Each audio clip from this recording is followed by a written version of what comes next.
ঠাম্মির সঙ্গে প্রতিবাদ করে এবার তিতলিকে উচিত শিক্ষা দিয়ে বাড়ি থেকে বের করে দিল তিতলিকে রাহুল। হ্যাপি ভার্স 70 দেখা যাবে আজকের পর্বে।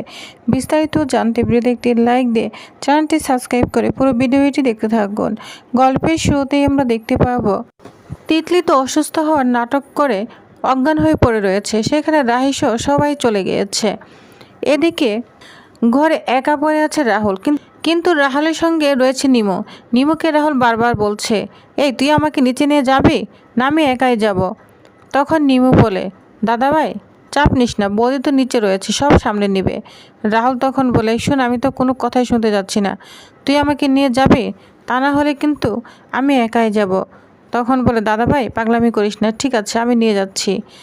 তখন রাহুলকে নিচে নিয়ে যাচ্ছে নিমো। এদিকে ডক্টর চলে এসেছে, তিতলিকে পরীক্ষা করছে, কিন্তু ডক্টর কোনো রিপোর্টই খুঁজে পায় না। বলছে সবই তো ঠিক আছে, পালস সবই তো ঠিক আছে, কিন্তু কিছু হয়েছে বুঝতে তো পারছি না। তখন ঠাম্মি বলে, ভালো করে দেখেছ? তখন বলে, হ্যাঁ ঠাম্মি ভালো করে দেখেছি, রোগী সব দিক দিয়ে ঠিক আছে, কোনো রোগী খুঁজে পাচ্ছে না ডাক্তার। রায় তখন বুঝতে বাকি নেই যে তার বোন তার সঙ্গে অভিনয় করছে। অন্যদিকে অনি চলে গিয়েছে রাহিদের বাড়িতে, রায়ের মা বাবাকে বলতে গিয়েছে তারা যেন তিতলিকে এ বাড়িতে ফিরে নিয়ে আসে। তখন অনি গিয়ে খুব রিকোয়েস্ট করতে থাকে। এদিকে রাহের বাবা কিছুতেই আর এ তিতলির জন্য ওই বাড়িতে যাবে না, অনেক মান সম্মান হানি করেছে, সে আর কিছুতেই যাবে না।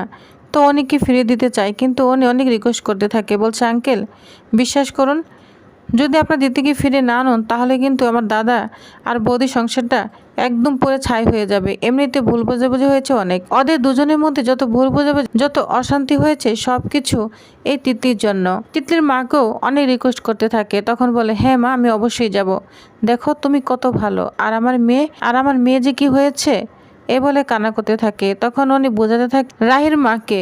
তখন রাহির মা বলে, আর কেউ না যাক আমি যাবই। তখন উনি অনেক রিকোয়েস্ট করতে থাকে রাহির বাবাকে, অবশেষে তাকে মানিয়ে নেয়। সবাই মিলে অনিদের বাড়ির দিকে আসতে থাকে। অন্যদিকে দেখা যায় পিসি ঠাম্মা তো বেঁকে বসেছে, সে তিতলিকে কোথাও যেতে দিবে না, তিতলির পাশেই রয়েছে। এদিকে তিতলি তো অনেক দুর্বল হয়ে অভিনয় করছে, যেন চোখকে তাকাতে পারছে না। তখনই রাহি বলে, তিতলি ওঠ। তখন বলে, হ্যাঁ দিদিভাই আমার খুব দুর্বল লাগছে, আমি না উঠতে পারছি না। তখন বলে, শোন ডাক্তার বলেছে তোর কিচ্ছু হয়নি, তুই ঠিক হয়ে যাবি। তখন কান্না করতে থাকে, রাহিকে জড়িয়ে ধরে বলছে, দিদি তুই আমাকে ক্ষমা করে দে, তোর সঙ্গে অনেক অন্যায় করছি আমি, তুই আমাকে ক্ষমা করে দে। রাহি তখন বলে, হ্যাঁ ঠিক আছে তোকে ক্ষমা করে দিয়েছি, এবার যা বাড়ি ফিরে যা।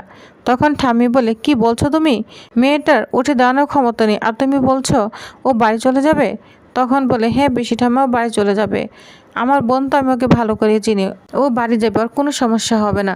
তিতলি উঠ বলছি, ওঠ, তোকে এক্ষুনি বাড়ি যেতে হবে। তখন পিসি ঠাম্মি বলে, কি পাশানি তুমি, দেখছো না শরীর কী অবস্থা, এই অবস্থা তুমি উঠতে বলছো? তখন বলে, হ্যাঁ ঠাম্মি ওর তেমন কিছু হয়নি, কিন্তু তিতলি কিছুতেই যাবে না। পিসি ঠাম্মির সঙ্গে সে অভিনয় করতে থাকে। এদিকে তিতলির বাবা এবং মা সবাই চলে এসেছে, বলছে আমরা তিতলিকে নিয়ে যেতে এসেছি। যা দেখে তিতলি তো পুরোই চমকে যায়, এদের আবার কে খবর দিল, এখন তো আমার প্ল্যানটা সবটাই বেচতে চলে যাবে। রায়ের বাবা তখন রাজীববাবুর সঙ্গে ক্ষমা চেতে থাকে, বলছে আমাদের ক্ষমা করে দিন, আমার মেয়েটা তিতলি বারবার এসে শুধু আপনাদের বিরক্ত করছে, অনেক ক্ষতি করছে আপনাদের, ক্ষমা করে দিন, আমরা তিতলিকে নিয়ে যাব, আমরা তিতলিকে নিয়ে যেতে এসেছি, আপনাদের কোনো অসুবিধা হবে না, আমরা ওকে নিয়ে যাব। তখন পিসি ঠাম্মি বলে, এই শোনো ও না কোথাও যাবে না, ও এখানেই থাকবে। তখন তিতলি বলে, তোমরা কেমন মানুষ, আমার কাছে একবার এসেও জিজ্ঞাসা করলে না যে আমি কেমন আছি, বাড়িতেও তো কুণ্ঠাসা করে রেখে দিয়েছ, আর এখানেও সে একই অবস্থা করতে চাচ্ছ। যখন তোমাদের রাগ হয় আমাকে ঘর থেকে বের করে দাও, নিজের বাড়িতে নিজের কোনো জায়গা হয় না। এদিকে নিমু এবং হেরি দাঁড়িয়ে আছে। হেরি নিমুকে বলছে, জানো তো আমার বোন বলে বলছি না, ও যদি অ্যাক্টর হতো না খুব ভালো অভিনয় পারতো, বুঝতে পেরেছ? তখনই রাহির জেঠিমণি এবং রাহির মা সবাই এসে তাকে ধরতে থাকে, বলছে চল, বুঝতে পেরেছি তোর শরীর অনেক অসুস্থ, আমরা সবাই মিলে তোকে নিয়ে যাব। কিন্তু তিতলি কিছুতেই যেতে চায় না, মনে মনে বলে, না না আমাকে অভিনয় করতেই হবে, ওদের সঙ্গে আমার কিছুতেই যাওয়া যাবে না। তখন অভিনয় করতে থাকে যে তার খুব দুর্বল লাগছে, সে এখন বাড়ি যেতে পারবে না। তখন ঠাম্মি বলে, তোমরা কেমন মানুষ, অসুস্থ মেয়েটাকে তোমরা টানাটানি করছো, তোমরা চেষ্টা করছো। তখন রাহের বাবা বলে, পিসিমা দেখুন ও এখানে থাকলে আপনাদেরই বড় অসুবিধা হবে, তিতলি বাড়িতে থাকাটা কোনো সুবিধা নয়, অসুবিধাই হবে। তখন পিসিমা বলে, কে বলেছে তোমাদের যে আমার অসুবিধা হবে? আমরা কি একবারও বলেছি যে তিতলি থাকলে আমাদের অসুবিধা হবে? বলেনি তো। তখন রাজীব বাবু বলে, পিসিমণি এটা কেমন কথা বলছো? ওদের মেয়ে ওরা নিয়ে যাবে, তাহলে তুমি কেন এত কথা বলছো? তখন রাজীব বাবুর প্রতি ঠাম্মি রাগান্বিত হয়ে যায়। তখন পিসি ঠাম্মা বলে, শোন, আমি যখন এই বাড়িতে আছি আমার কথার উপর দিয়ে কেউ কথা বলবে না, বুঝতে পেরেছিস? আমি বুকে পাথর এখানে বসে নেই, এখন আমার বাড়িতে যখন আছে তখন দায়িত্ব আমাদের। সুস্থ হয়ে আমি বাড়িতে ফিরে পাঠাবো। রাহি তখন বলে, পিসিমা, ডক্টর তো বলে গিয়েছে ওর বেশি কিছু হয়নি, ও সুস্থ হয়ে যাবে। তখন ঠাম্মি একটা ধমক দিয়ে রাহিকে বলছে, এই মেয়ে, তোমাকে কে কথা বলছে? তুমি কেন কথা বলছো? তোমার বাবা মাকে বাড়ি থেকে ফিরে যেতে বলো, ও এখানেই থাকবে। অন্যদিকে নিমু আস্তে আস্তে নিয়ে আসছে রাহুলকে নিচের দিকে, কারণ নিচে গুল মিটিং চলছে তিতলিকে নিয়ে। চিন্তা করছে রাহুল, বলছে, নিমু আমাকে তাতে নিয়ে যাবে নাকি আমি একাই চালিয়ে নিয়ে যাব? তো তাড়াহুড়া করতে থাকে। তখন নিমু বলে, দাদাভাই এরকম তাড়াহুড়া করিস না, যদি হলে একটা অ্যাক্সিডেন্ট হয়ে যায়, যদি পড়ে যাস তাহলে আমাকে মেরেই ফেলবে। তখন রাহুলকে আস্তে আস্তে নিয়ে যেতে থাকে নিমো। এদিকে পিসিমা রাজীববাবুকে ধমকাতে থাকে, বলছে, শোন, আমি বলছি তিতলি এখানেই থাকবে। কিন্তু রাজীববাবু প্রতিবাদ করতে চাইলে তখন পিসিমা বলে, একটাও কথা নয়, আমার মুখের উপর কারো কোনো কথাই শুনতে চাই না, ও এই বাড়িতেই থাকবে, শেষ কথা। তখনই ওই মুহূর্তে চলে আসে রাহুল। রাহুল তখন পিসি ঠাম্মাকে বলে, পিসি ঠাম্মা, তিতলি এই বাড়িতে থাকতে পারবে না, এটা আমি আপত্তি করছি, ওকে বাড়ি থেকে চলে যেতে হবে। যা শুনে তিতলি তো পুরোই অবাক হয়ে যায়। ঠাম্মিকে তখন বোঝানোর চেষ্টা করে রাহুল, বলছে, ঠাম্মি বোঝার চেষ্টা করো। ঠাম্মি তখন বলে, কি বুঝবো রে, কি বুঝবো?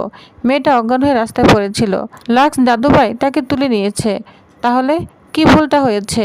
রাহুল তখন বলে, ঠাম্মি, তুমি যে মেয়েটা হয়ে কথা বলছো সে কিন্তু তিতলি, এটা তো বুঝতে পারছো? তখন পিসি ঠাম্মি বলে, তোর মনে কি হয়, এই মেয়েটা মিথ্যে বলছে? তখন রাহুল বলে, মনে হয় না, আমি নিশ্চিত বলছি তিতলি মিথ্যা বলছে। যা শুনে অনেক রাগ হতে থাকে মনে মনে তিতলি। এদিকে রাহিও তো অবাক হয়ে যায়। এদিকে রাহুল লাক্সের সাথে রাগারাগি করতে থাকে, বলছে, তোকে কে বলেছে ওকে নিয়ে আসতে? কে বলেছিল? তো ধমকাতে থাকে। তখন বলে, দাদাভাই ধমকাচ্ছ কেন? ও তো সত্যি অসুস্থ হয়ে পড়ে রয়েছিল। তখন রাহুল বলে, একদম কথা বলবি না, আমার থেকে তুই ওকে ভালো চিনিস? তো লাক্সকে ধমকাতে থাকে রাহুল। তখন লাক্স কিছুই বলে না, ভয়ে চুপ হয়ে থাকে। তখন রাহের বাবা বলে, ঠাম্মি, আপনার কাছে আরেকবার ক্ষমা চাচ্ছি, কিন্তু আমাদের মেয়েকে আমাদের সাথে নিয়ে যাওয়ার অনুমতি দিন। তখন পিসি ঠাম্মি বলে, একদম কোনো কথা বলবে না, আমি যখন বলেছি ও এই বাড়িতেই থাকবে তো এই বাড়িতেই থাকবে, বুঝতে পেরেছ? রাজীববাবু তখন বারবার তার পিসিমাকে বোঝাতে থাকে, কিন্তু কোনো কাজই হয় না। তার একটাই কথা, তিতলি এখানেই থাকবে। তখন রাজীব বলে, আচ্ছা পিসিমণি, তুমি জিদ করছো কেন ওকে রাখার জন্য? তো তখন ঠাম্মি বলে ওঠে, হ্যাঁ, তার কারণ রয়েছে, এই মেয়েরই তো এখানে আসার কথা ছিল। তখন যা শুনে তিতলি তো অনেক খুশি হয়ে যায়। রাহুল তখন বলে, ঠাম্মি, আমি তোমাকে বলছি এখানে রাহির কোনো দোষ নেই। রাজীব তখন বলে, আর পিসুমণি, এই যে তুমি রাহুলকে সুস্থ দেখছো, এ কিন্তু রাহির জন্যই। ওই কিন্তু নিজের জীবন বাজি রেখে রাহুলকে মৃত্যুর মুখ থেকে ফিরে এনেছে। তাছাড়া পরিবারের জন্য এই মেয়েটা কি না করছে, সবাইকে কত বিপদের হাত থেকে বাঁচাচ্ছে, তাহলে তুমি কেন এরকম করছো ওর প্রতি? আর তিতলিকে কেনই বা সাপোর্ট করছো? তখন ঠাম্মি বলে, এই মেয়েরই তো ওর জায়গায় থাকার কথা ছিল। ওই যদিও অনেক কিছু করেছে, কিন্তু ও অলক্ষীর কাজও করেছে, তাই ওকে আমি কখনোই মেনে নিব না। তখন তিতলি সমস্ত কিছু বলতে থাকে ঠাম্মিকে। বলছে, ঠাম্মি, জানো তো রাহুল আমাকে স্বপ্ন দেখিয়েছিল, সেই স্বপ্ন পূরণ করার জন্য, আর আমার স্বপ্ন ছিল আমি লন্ডনে যাব, কিন্তু ঠিক বের মুহূর্তে বলে সে আমাকে লন্ডন নিয়ে যাবে না, তাই অভিমান করে আমি বাড়ি ছেড়ে পালিয়ে গিয়েছিলাম। আমার দিদি সব জানতো, জেনেও আমাকে কিচ্ছু বলেনি, এই জন্য রাহুলের সঙ্গে আমার বিয়েটাও হয়নি। আমার দিদি আমার সঙ্গে অন্যায় করেছে। তখন অবাক হয়ে যায় রাহি। এদিকে রাহির মা বাবা রাগান্বিত হয়ে তাকাচ্ছে তিতলির দিকে, কিন্তু তিতলি সেদিকে কোনো খেয়ালই নেই। তিতলি জানা তাই বলে মিথ্যা কথা বলছে পিসিমাকে, পিসিমা সব বিশ্বাস করছে। এদিকে রাহুল বোঝানোর চেষ্টা করলে রাহুলের কোনো কথাই শুনতে চায় না পিসিমা। তখন রাজীববাবু বলে, পিসিমণি, তুমি কিন্তু একটু বেশি করছো, কারণ ওদের কোনো দোষ নেই, সব দোষ এই মেয়ের। তখন পিসিমণি আরও রাগান্বিত হতে থাকে রাজীববাবুর প্রতি। রাজীববাবু তার পিসিমণিকে কিছুতেই কন্ট্রোল করতে পারছে না। তখন পিসিমা বলে, তুই কেন তো বাড়াবাড়ি করছিস? তুই রাহুলকে কেন বিয়ে দিলি? রাহুল কি বেশি হয়ে গিয়েছিল?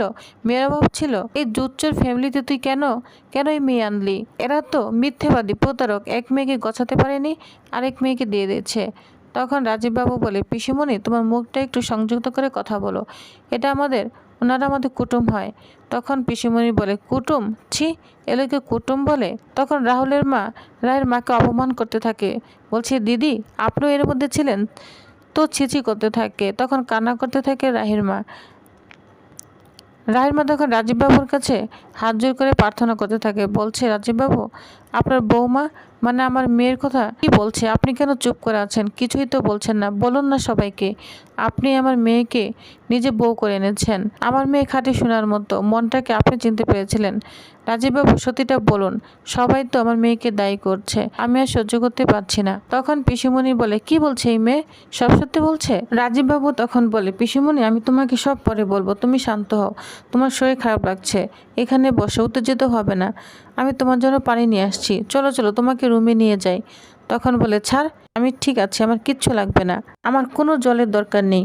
তুই কেন এই মেয়েকে বাড়িতে নিয়ে এসেছিস বল, সত্যি করে বল, তোর ছেলে কি লগ্নভ্রষ্ট হয়ে গিয়েছিল? তখন যা শুনে রাহি অবাক হয়ে যায়। রাহি তখন বলে, ঠাম্মি, রাহুল লগ্নভ্রষ্ট হওয়ার কথা ছিল না, লগ্নভ্রষ্ট হওয়া আমার কথা ছিল। তখন পিসিমা পুরোই চমকে যায় আর রাহির দিকে তাকিয়ে থাকে। তো ভিউয়ার্স, তাহলে আপনাদের কি মনে হয়, পিসিমা কি তাহলে সব ভুল বুঝতে পেরে এবার রাহিকে মেনে নিবে? তো নেক্সট আপডেটে আর কি হতে চলেছে তো জানতে অবশ্যই আমার সাথেই থাকুন। ধন্যবাদ।